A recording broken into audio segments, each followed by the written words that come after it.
Hello there.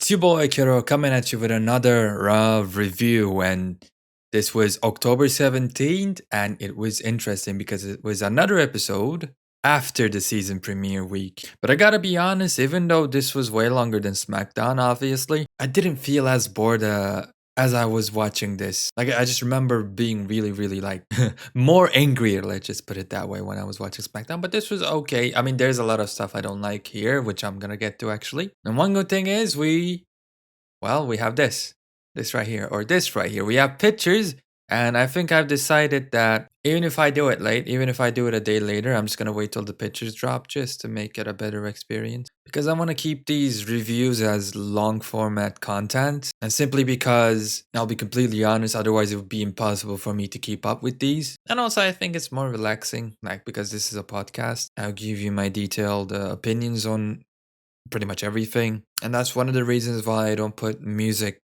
like on the background. You might have noticed I did try putting it for like a review, but I feel like if it's not like a 10-minute video, then the music in the background is it's not necessary. It takes away more than it does anything good. And so from now on, at least for the foreseeable future, Raw and SmackDown reviews will look like this, but things might be a little more different when it comes to pay-per-view reviews and predictions and all that. So keep that in mind. Well, speaking of keeping things in mind, we started Raw immediately with Bobby Lashley in the ring. He, I guess, hijacked the show and he was like, okay, no intro, no nothing today. I'm calling you out, Lesnar. Come out here so I can whoop that ass. And well, Lesnar came out with an interesting hat. Let me see if the... Yep, there you go. Can we get a close by of it? Nope. But you see that it's like a Red Dead Redemption basically hat. John Marston cosplay. Yeah. Whatever. Lesnar comes out and he has never looked weaker.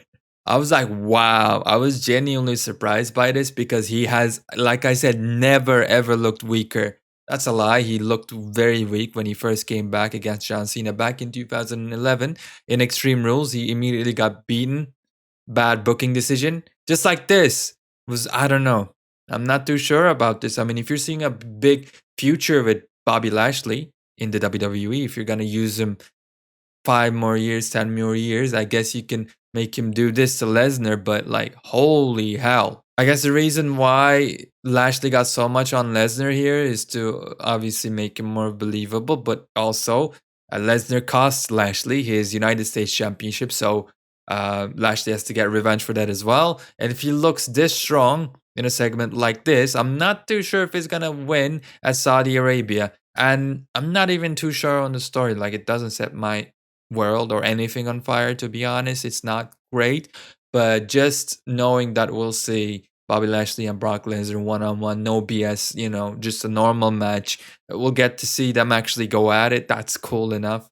So, like, even if the story is bad, I'll never be able to probably hate this feud just because of the names alone. But yeah, man, I was a little uncomfortable. It's not used to seeing Lesnar like this. He got completely destroyed, barely any offense at all, and I didn't like it. Yeah, I'm come to the conclusion that I didn't like this because for so long now, Lesnar has been dominant, like he's been like Thanos, and he's got he lost to Roman Reigns, for example, but he looked so strong and he was so different. He felt different, right? And that's one of the main reasons why he's a big attraction. I don't want him to now fade away and feel like one of the wrestlers. That's not necessary at all. So I'm hoping this is not something we see again, at least not too soon. But yeah, like I said, ever since 2011, Lesnar really didn't look this weak. I mean, let's just look at the rest of the images. There you go. Tries for an F5, gets reversed. Cedric Alexander comes out with that Boku no Hero Academia cosplay, which I thought was funny. It's basically like he stole the whole vibe of whatever, My Hero Academia. It's an anime, if you guys don't know. Yeah, Lashley just destroyed Lesnar. Said, "Get the fuck away from me," which I thought was fun. Actually, now that I think about it, all of it got like bleeped or censored. But a lot of people swore in the show. I mean, by the end, we had Mustafa Ali saying something and getting bleeped. Like, damn, they went out all out in the show. Many people did. Anyways, though, this was interesting. Definitely keeps your attention. Like I said, could be better. Could be booked better, to be honest with you. Were it me, I would not let these guys touch each other at all. Like, yeah, I would make this like actually a big event. Well, it looks like Triple H is trying to save the day right now, just trying to get something big for Crown Jewel, which it's okay. But all I'm saying is this could have been done better at a better time. But wrestling is, an interesting business, and a chance like this may never ever come around again. So, while they have the chance, I'm actually appreciative that they're pulling the trigger.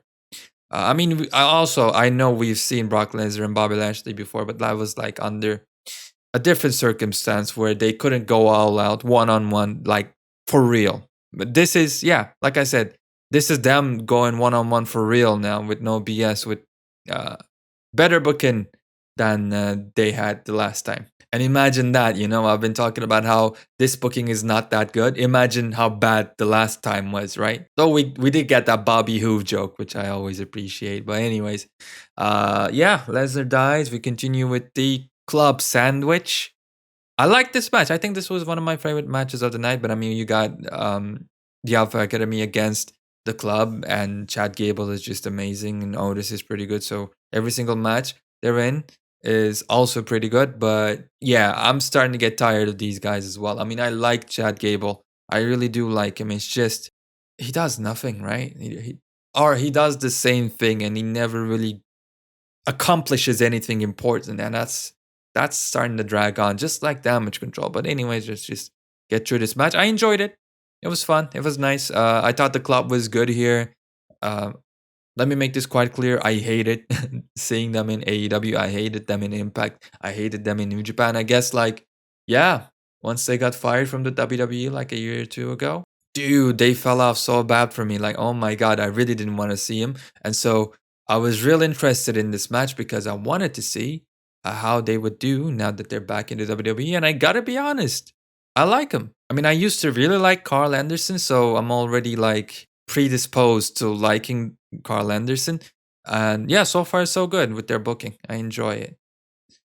This was a good match again, and obviously, um, the club won. Then we had the Judgment Day come out, and yeah, Dominic Mysterio just like throughout the show, it's easy to tell when they're piping in the reactions, right? Like it's so obvious, but I really appreciated the amount of boos Dominic got in this segment in his match. And I think actually this week he had one of his best matches of all time, of his career, of his short career, which is saying something. Well, he was against AJ Styles. That could have a lot to do with it, but yeah, we'll get to him.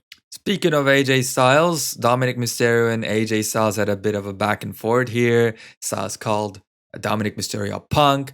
How about you face me? And it's, by the way, in Crown Jewel. I like the mannerisms of Finn Balor in this segment as well. It was a bit more animated, had a bit more personality, was a lot less like a robot, and I always appreciate that because Finn Balor, yeah, really needs to step up his game. He said, "Let's fight in the crown jewels." Did that motion? You gotta just see it to understand. And then yeah, Dominic and AJ, went a little back and forth, and we set up a match between Dominic and AJ Styles later on. After that, Seth Rollins comes out with looking great with the title.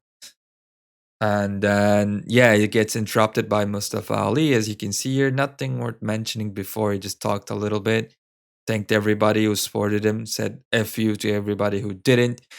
And then this was nice, actually. This was something unique. Seth Rollins, as the heel, sucker punches Mustafa Ali, who's challenging him for the United States Championship. And it's obvious now that the next feud moving forward is between these two, which I'll give my thoughts on that by the end of this video, because we'll get back to this on the main event. But I liked how Seth Rollins was like buttering Ali up, and Ali was like, "What the hell is he talking about?" Like, he actually confused him, and he actually confused me too, and many other people watching, I'm sure, were also like, "What is going on here?" So this sucker punch, usually in wrestling, because I watched it for so long, it's obvious that you're seeing it coming, because you've seen it happen so many times. So even though it's a sucker punch, you know exactly what's going to happen and when's going to happen. But this really felt like a sucker punch. It came out of nowhere, and I really appreciated it. Like, yeah, the reason it was shocking for me is because I'm used to WWE treating us like 2 years old, like we can't even speak, we don't even know how to formulate thoughts. It's a miracle that we eat and drink every day. That's always how WWE treated us. But yeah, so I wasn't expecting something a bit more sophisticated like this to happen. But yeah, I enjoyed this. And I'm getting around to liking Seth Rollins. I still don't like his gimmick, laughing all the time, but he does it seriously. He's able to strike a balance between being serious and being not serious. And there's someone else in this company in WWE who, for the life of them, can't do it. And I'm gonna get to him, I think, quite soon. But yeah, Mustafa Ali just flew the whole night behind Seth Rollins, just jumped him time and time again. Then we get a damage control tag team match with Bailey on their sides, of course. Bianca Belair is in the match, and this was bad. I'm just gonna come out the gate and say this was terrible. And I got even more angry while watching this match because they're all talking about, oh yeah, Bianca, what is it? Dakota Kai wrestled for 20 years. Io Sky wrestled for 15 years, Then why are they wrestling like they just started wrestling? Why do they seem so green? Why do they miss their moves? Why do they miss their spots? Why are they not fluent with their timing, with their selling? What is this? Is this amateur hour? I honestly felt like that. Like, not only, I mean, it's insane. You're working at the WWE, right? I keep saying this time and time again. You're supposed to be able to do much better than this. I expect you to do much better than this. If I wanted to see indie level shit, right, in wrestling, in the ring, I'd watch the indies. But I'm watching the WWE. I'm expecting something way better here, and I'm getting disappointed week after week. Along with the overexposure of damage control, this is becoming deadly for me. Watching these segments, oh man. I mean, like, everyone here. Dakota Kai wasn't that good. Io Sky, Candice LeRae, especially wrestling for 20 years. I think she was the one wrestling for 20 years, right? Dakota is actually like 15 years. Bianca is okay. Bailey, I still think Bailey is way better than all of these women in the ring combined, by the way. But anyways, damage control picks up the victory. When you look at the whole picture, it's not a big deal. But yeah, this match was hard to get through, man. All I'm saying is maybe make this shorter. Or maybe, I don't know, if you can't do a certain move fast, if you can't, let's say, if you can't throw a punch perfectly, then don't throw a punch. Throw a chop, throw a kick, do a body slam. Stick to what you can do good and find a way to make that entertaining instead of, I don't know, yeah, like if I watched this match as highlights or watched it at like 2x speed, I wouldn't probably give a shit. But like, oh my God, man. Like, these women have to step it up. Straight up. They have to step it up. I mean, like, I'm remembering back like NXT TakeOver Brooklyn 2, Bailey and Sasha Banks, remembering the shit they're doing. I mean, Charlotte, like, just remember the matches the women used to have back at NXT were so good. And honestly, like, yeah, I don't know. This was hard to get through, like I said. Maybe damage control, instead of controlling damage, they might want to control some quality and name themselves quality control, because that's what the Raw Women's Division, and honestly the Women's Division in WWE in general, needs. And like, I'm thinking, is it still better than AEW? It's hard to say, honestly. I think it is. I'll be honest, even at this state, it's still better than AEW, because like AEW is a complete mess right now. And someone who knows what they're doing has to step in and just like save that division, because it's bad. Like, I say indie level shit, right? But AEW, what's happening in AEW, just like, I remember like the segment with Saraya. I'm not gonna get too off topic here, but like, that wasn't even indie level. That was even below indie level. Like, what are you doing? Anyways, I think I'm gonna make a separate video about AEW in general. I've been saying this for a while. Don't expect it soon though, because I'm in my midterm week, and yeah, so I don't got the time to sit down and edit it. But yeah, once I get some free time on my hands, I want to do that. Anyways, I mean, like, yeah, whatever. And then we had this segment where JBL finally came back and brought back Baron Corbin with him. Not Happy Corbin, not Lucky Corbin, Baron Corbin with his new theme song. That's not good, because it's a remix of his old song, which was already terrible. Like, I love the End of Days theme, right? That was good.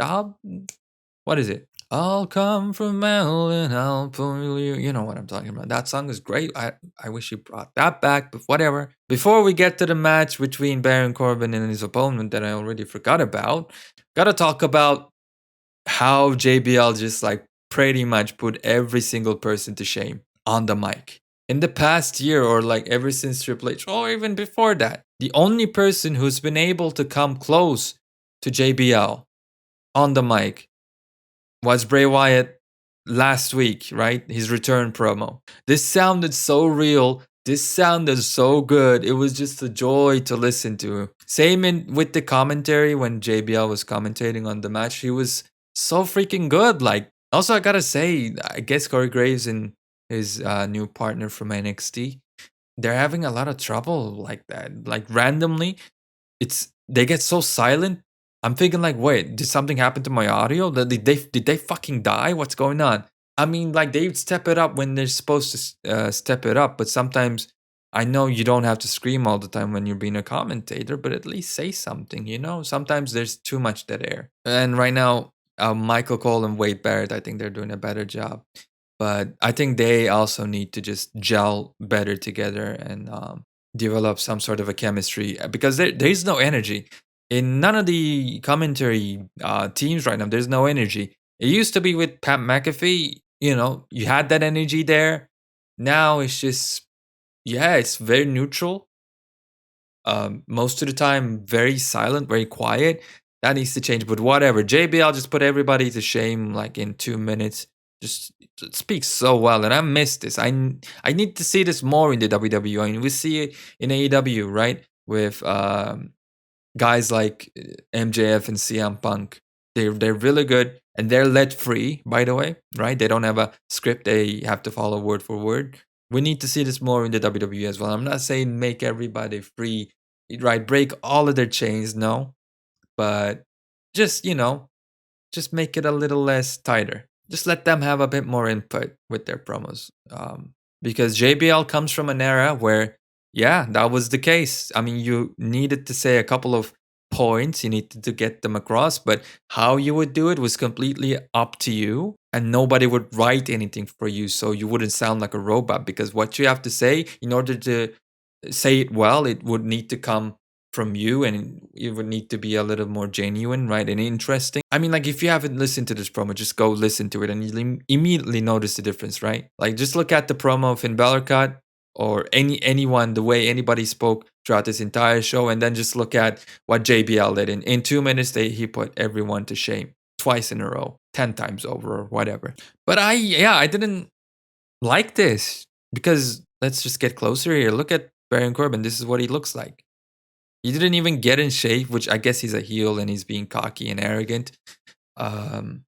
So like, sure, he can wear a t-shirt. Sure, he doesn't need to get a six-pack. But I mean, JBL is saying this is the new wrestling god. Maybe at least, bro, like get in enough of a shape so you can take your shirt off and look like some sort of a threat. Because for us to take you seriously, I mean, you gotta look serious. You didn't look that serious. Dolph Ziggler came back out of nowhere, out of the grave. I'm wondering what Robert Roode is doing. He was an NXT champion at one point. Will he be able to replicate that success now that Triple H is back on charge? I mean, he's pretty old, but I think he's got a couple of good years left in him.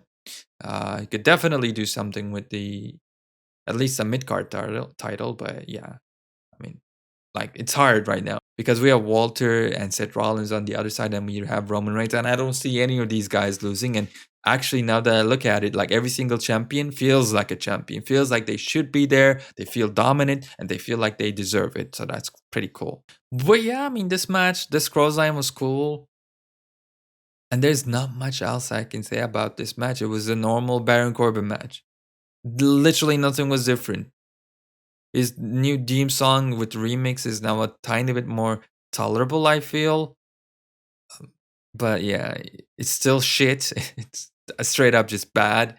And this was literally the same as every single Baron Corbin match, but in commentary or on the commentary, we had JBL hyping him up, so that added something different. But like in-ring work-wise, did you guys notice anything different? It's exactly like every single Baron Corbin match, and just the ending is different in the sense that Baron Corbin won. That's all. Yeah, I didn't like this. I was hoping for some. At least he's the new wrestling guy. This can go somewhere for Baron Corbin. Could elevate his status, make him better. In that aspect, I liked it, but this segment, this match in particular, could have been better.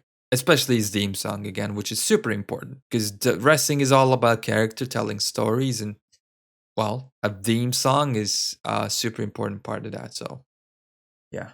Anyways, then we had the Judgment Day come out. Yeah, Dominic Mysterio, AJ Styles match. I like this. Like I said, every time Dominic did this gesture, the crowd booed louder and louder. That was amazing. And of course, because Dominic is working with AJ Styles, this was a good match. And I saw like a compilation on Twitter of Rey Mysterio's moments in WCW when he was unmasked. And goddamn, like he had so much charisma. He had such a cool factor going for him. And Dominic Mysterio, if he can just have just a bit of that, yeah, he's golden. But here, yeah, it was good. I mean, obviously, it was good relative to Dominic Mysterio. Yeah, like I just remember in the women's match while Candice LeRae was about to eat a finisher, this was his face. This was her face. She was about to get a tag team finish, right? This is her face. 20 years. Let me say it. 20 years she's been wrestling. And she's about to get hit with a finisher. And this is her face. 20 years. Anyways, Dominic Mysterio. I'm not even talking about AJ Styles because it's absolutely phenomenal and he never has a bad match. Well, except the one with Edge at WrestleMania. That just sticks out to me because I expected so much from that. But Dominic Mysterio, he's selling well. If he's arrogant, he's smiling. He's cheesing like at least he's trying. If he's scared, he's trying to look like he's scared. He's actually doing facials. I hate that term. Facial expressions, let's say. But that's what it's called in wrestling, Don't demonetize me, YouTube. Actually, you don't even pay me, YouTube. Anyways, this was a pleasant match as well. I enjoyed it. And the finish was super cool. I mean, they just keep absolutely burying the referee week after week, segment after segment. They have to, I don't know, find a better way to do these kind of stuff. But it's wrestling and it's hard to, write around this stuff. I know. But yeah, just the referees, man. They're the stupidest people on earth lately or in the last couple of years. I like the fact that now we're also hearing the names, right, of the referees. They're more mentioned now. That used to be the case, obviously, back in the day with the WWE, like Earl Hebner, we'd always hear him. It was almost like another character. And yeah, in the modern era, for some freaking reason, just Vince said, no, you gotta stop doing that. And the only person I know as a referee, because that is Mike Chinoda, I think, and Little Nate.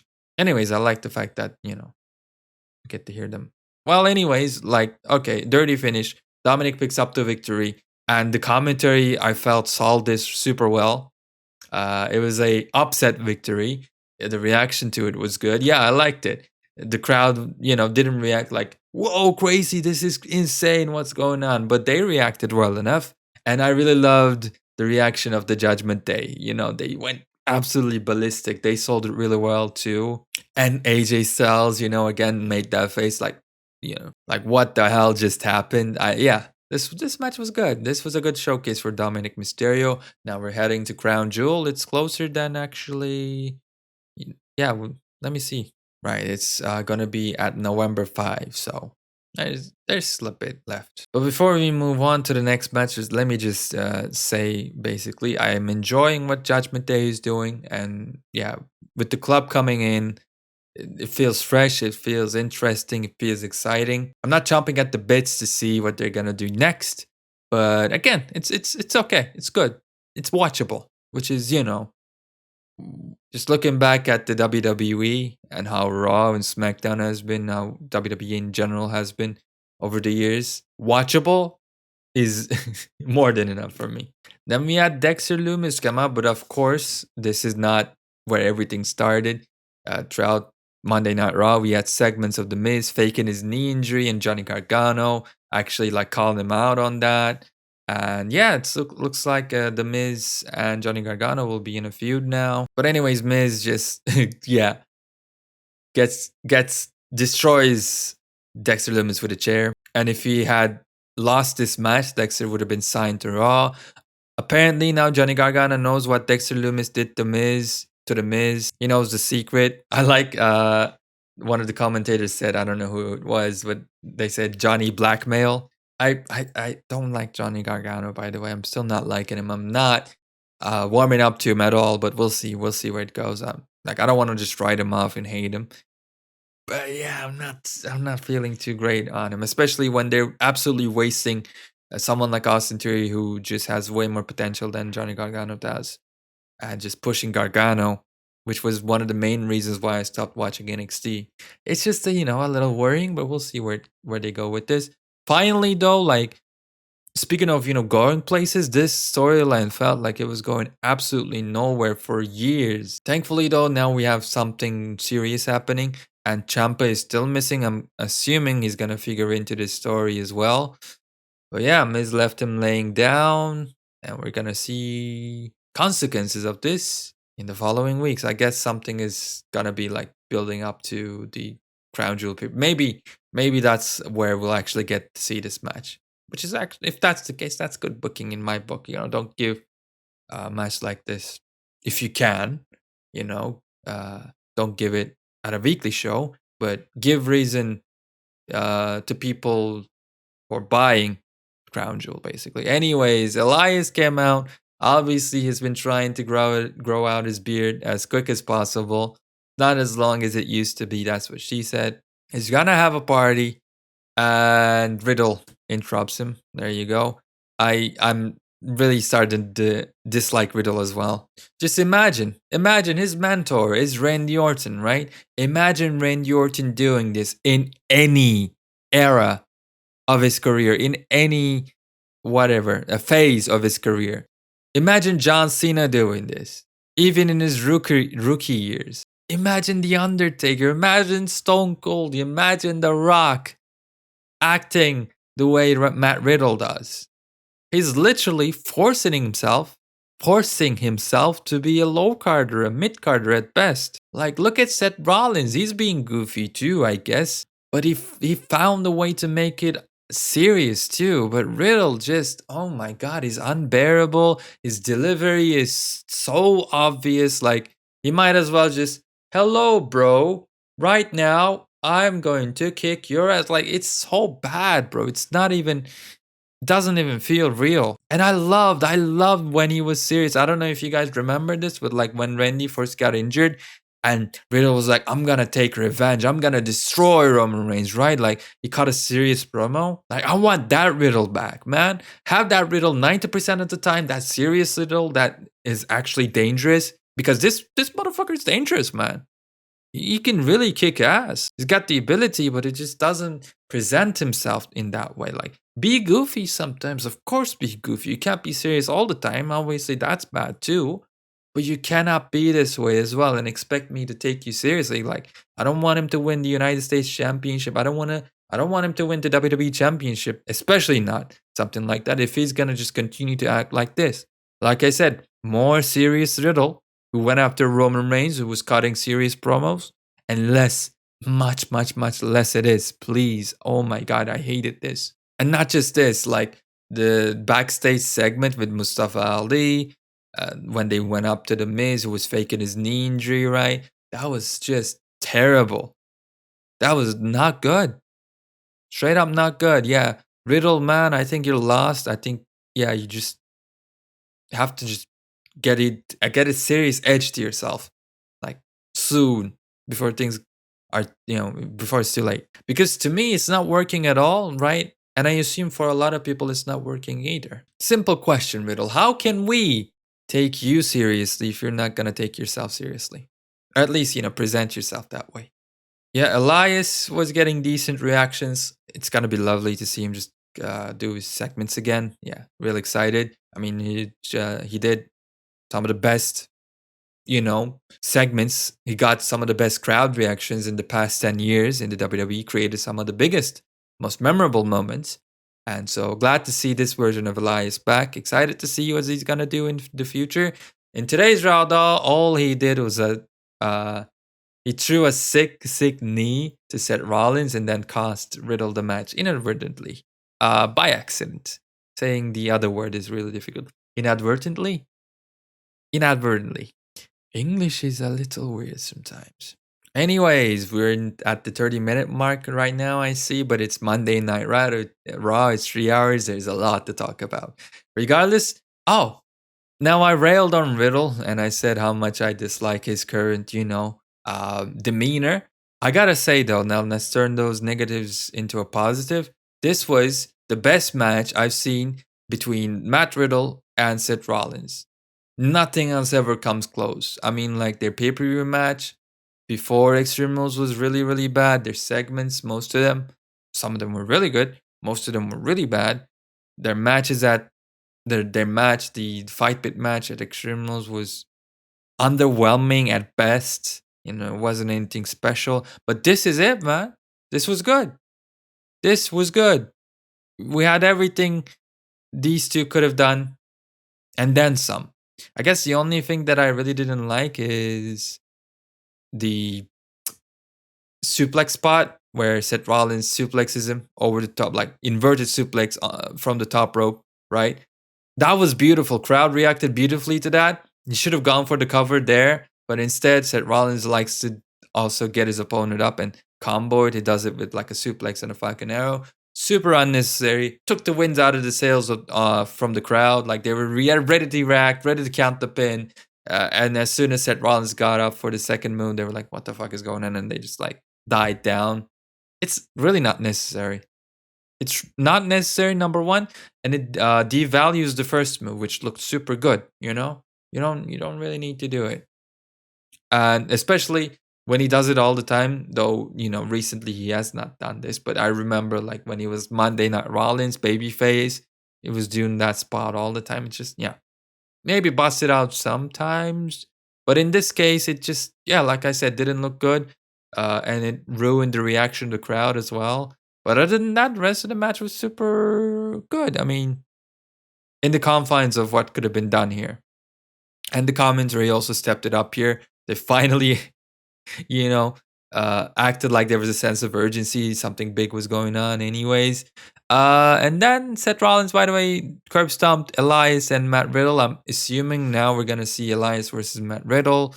And if Riddle loses this one, I mean, good freaking luck. Like I said, you gotta get serious, Riddle. And even now, it might be too late, but you gotta try because the more you go around saying bro, the more you go around acting like this, you're just burying yourself. You're just making yourself look like a jobber. It's just, honestly, looks like a jabroni when he acts like it, but he can back it up in the ring. Just be a little bit more serious, man, for your own sake. Anyways, like I said, Riddle and Elias gets curb stomped, and Seth Rollins was about to celebrate. Then in comes Mustafa Ali. I'm gonna be your next freaking problem, was what he said, and it looks like he's a man of his word. Mustafa Ali, he can be pretty good in the ring, so him against Seth Rollins on paper in the ring should be perfect. Should be something to watch for sure. Now, his promo work is liked by some and not liked by others. For me, he's okay. I think he delivers his lines well, and with good material and a good storyline, we can really see something good here. Like Ali will be able to play his role well, is what I'm trying to say. He's fit to be in a feud with Seth Rollins. Though, is he gonna win? I really don't think so. Like under Triple H, Seth Rollins is not losing that title anytime soon, unless he's winning the WWE Championship or something like that. But 78 images later, we finally come to the end of Monday Night Raw. And there's probably something I missed, but if I missed it and forgot about it, then it wasn't really that important anyways. So with that being said, ladies and gentlemen, let's I don't even think I want to go back because there are so many images. So I'm just gonna end the video here. Thank you so much for watching. I'll see you Friday night with the SmackDown reviews, and throughout the week if I can. Like I said, it's midterm week, but if I can, I'll release cool video. We'll see. We'll see what I can do. Maybe a reaction video. But yeah, stay tuned. Much more wrestling content coming your way. Many more reviews, gaming videos. When 2K23 comes out, we're gonna go ham. When AW Fight Forever comes out, we're gonna go ham on that as well. But yeah, so yeah, I mean, stay tuned for all of those. That being said, please hit that like button and subscribe to me because it will help me out immensely, more than perhaps you will ever know. Right. Other than that, please take care of yourselves and I'll see you on the next one. Right. uh the quick okay. The shortcut doesn't work, so I have to manually pause it. Well, this is not awkward at all.